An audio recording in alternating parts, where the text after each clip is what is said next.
Hello दोस्तों, जय हिंद जय भारत। आज बात करने वाले हैं हाई बीपी के बारे में, यानी हाई ब्लड प्रेशर के बारे में चर्चा करते हैं। ठीक है, हाई बीपी क्या होता है? यानी धमनियों में सामान से ज़्यादा दबाव पड़ने लगता है, उसी को हाई बीपी कहा जाता है, यानी हाई ब्लड प्रेशर कहा जाता है उसको। ठीक है, अब बात करते हैं किसी व्यक्ति में सामान से ज़्यादा दबाव धमनियों में पड़ रहा है, यानी हाई बीपी हो रहा है, तो उसमें क्या क्या लक्षण देखने को मिल सकता है। अगर किसी भी व्यक्ति में अगर ऐसा दबाव पड़ रहा है तो उसमें एक लक्षण नहीं, बहुत सारे लक्षण देखने को मिल सकते हैं। जैसे पहला कि चक्कर आएगा, सीने में दर्द होगा, बीपी हमेशा हाई रहेगा, बेहोशी भी हो सकती है, दिल की धड़कनें तेज भी हो सकता है उसको। ठीक है, एक बात और नोट कर लीजिएगा, दिल की धड़कनें तेज होने के साथ साथ उसमें क्या होता है कि सीने में जलन भी किसी किसी व्यक्ति में होने लगता है, किसी किसी में नहीं होता है। ठीक, एक बात और नोट कर लीजिएगा इसमें कि हाई बीपी हो गया होने के क्या क्या कारण है।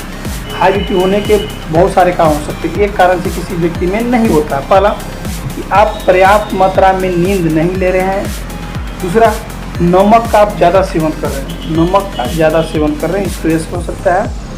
मोटापा भी हो सकता है, और आप व्यायाम में कमी कर रहे हो, उसकी वजह से हो सकता है। हाँ, दूसरी बात, आप टेंशन ज़्यादा लेते हैं, कोई भी बात पर, छोटे छोटे बात पर, बड़े बड़े बात पर आप ज़्यादा टेंशन लेते हैं, उसकी वजह से आपका हाई ब्लड प्रेशर होता है, यानी धमनियों पर ज़्यादा दबाव पड़ता है, प्रेशर पड़ता है, उसकी वजह से हाई बीपी होता है। किसी किसी में हाई बीपी बढ़ने पर क्या होता है, ब्रेन की नसें भी फट जाती है। दिमाग बैठा लीजिएगा, इसीलिए हाई बीपी नहीं रखना है, कंट्रोल करके रखना है। ठीक, हाई बीपी को साइलेंट किलर भी कहा जाता है। क्यों कहा जाता है?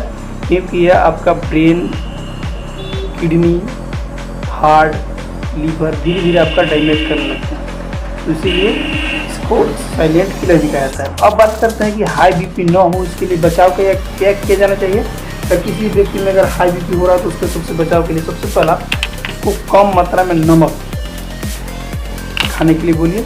ज़रा किसी प्रकार से किसी बात के लिए कुछ टेंशन नहीं लेने के लिए बोलिए, उसका मोटापा को बैलेंस करने के लिए बोलिए। ठीक है, साथ साथ में उसको नियमित व्यायाम करने के बोलिए।